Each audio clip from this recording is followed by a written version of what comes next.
This conference will now be recorded. Hello, my name is Wagner Bielefeldt. I am from Federal University of Rio Grande do Sul, Brazil. It's a pleasure to me present on GTT Users Meeting 2020.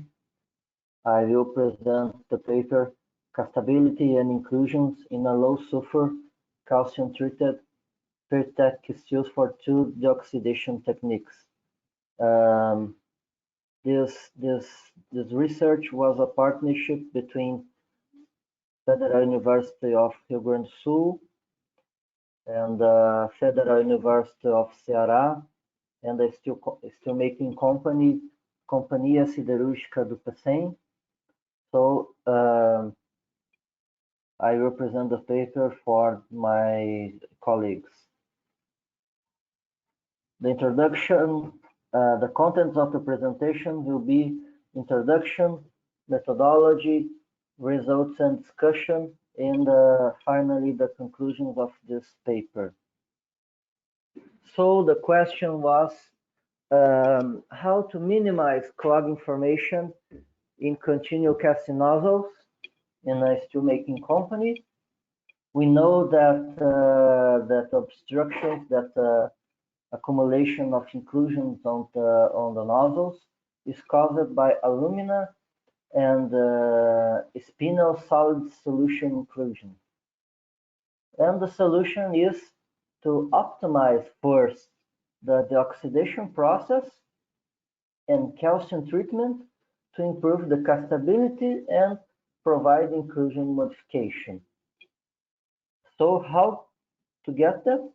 So the goal was minimize clogging tendency in the Brazilian steelwork on the Brazilian steelwork CSP.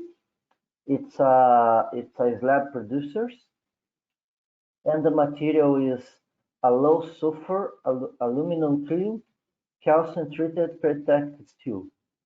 So we proposed changes on the steel refining process using computational thermodynamics, so using fact stage, and also inclusion characterization.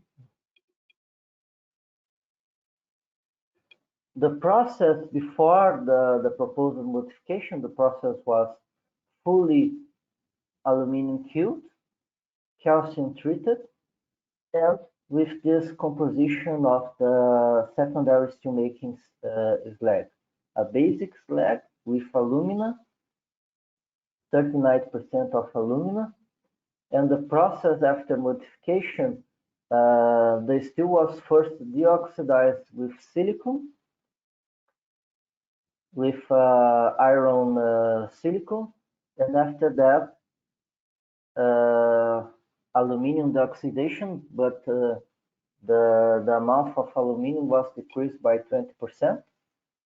No changes were made on the calcium treatment, and a few change was made on slag to increase the capacity of slag to absorb non-metallic inclusion.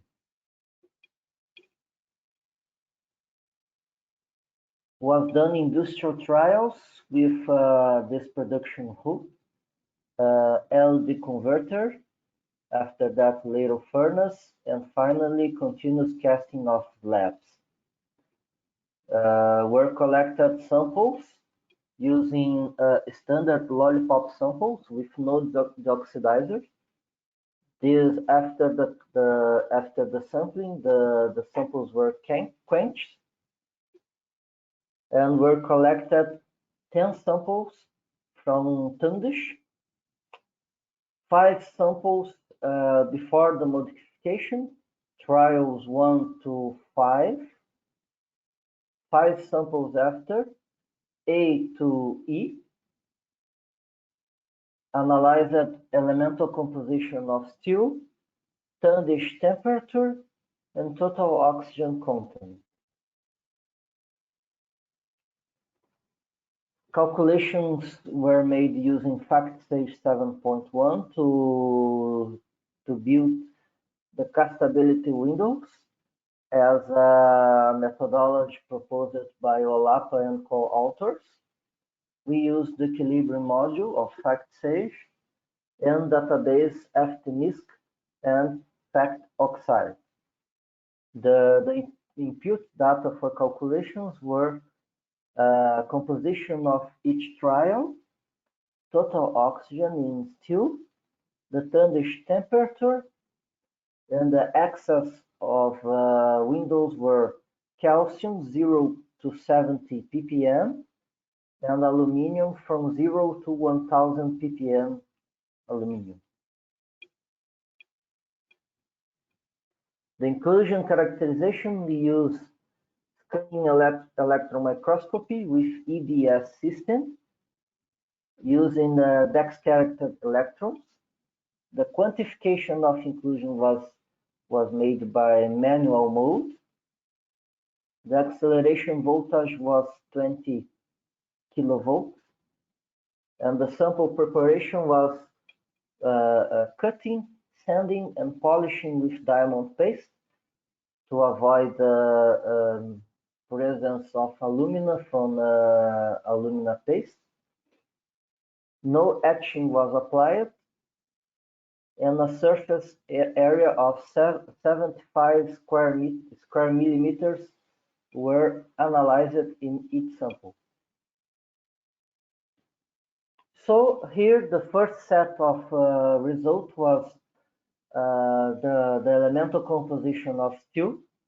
It's possible to see in this graph the average composition in ppm and the elements. So it's possible to see first the change in the silicon on steel, because the oxidation practice was changed. So an increase of silicon.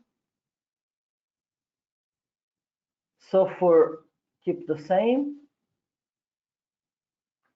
Here we have the soluble aluminum, a decrease about 30%.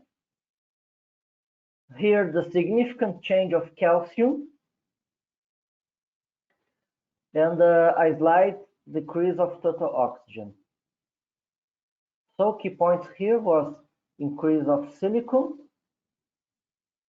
and especially increase of calcium.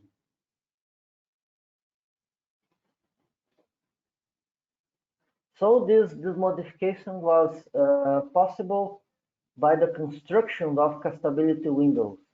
Here we have the windows for the trials before modification. So each window comprises aluminum in ppm and calcium in ppm to these specific conditions. And the window first we have the line of saturation of calcium aluminates.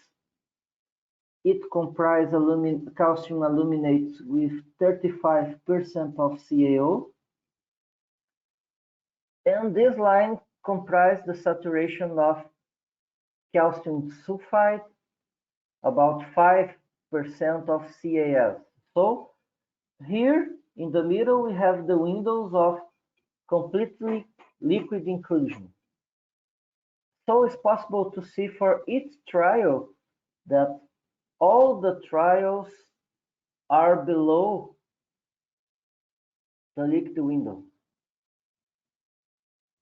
So alumina-rich inclusions and with clogging tendency on continuous casting. With the calculated castability windows, we have the results after process changing. So it was possible to see that the trials changed to inside the castability window. All the trials after the modification is possible to see that are inside the castability windows. We saw that the amount of calcium were decreased about 50%, and this was possible to move the trials to inside the castability window.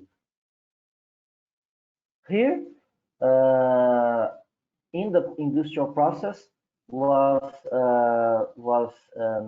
possible to see that we have no clogging tendency.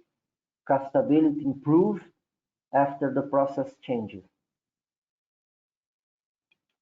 Also was done the characterization using microscopy, and it's possible to see that after here we have the different calcium aluminates, inclusion less than 5 microns, inclusion bigger than 5 microns. So it's possible to see that after process changing, the inclusion, the amount of liquid inclusions increase, and the amount of solid inclusions decrease in both cases. Even for small inclusions and bigger inclusions, we have the increased formation of liquid inclusions after the process changes. And here it's possible to see the size distribution. After process changes, it's possible to see that it's not so significant for smaller inclusions, but very significant for bigger inclusions. Here, almost 80% of decrease for bigger inclusions. This is very important, not only to guarantee a good castability, but also to guarantee the good product quality, a good quality of slabs, steel slabs produced. Here we can see the movement of inclusion composition of ternary phase diagrams. Here we have before process changes. So this cloud of inclusions between spinels, between solid calcium aluminates, and after that, the cloud moved to the area of liquid inclusion. Also a decrease of the total number of inclusions, about 50% less inclusions after process changes.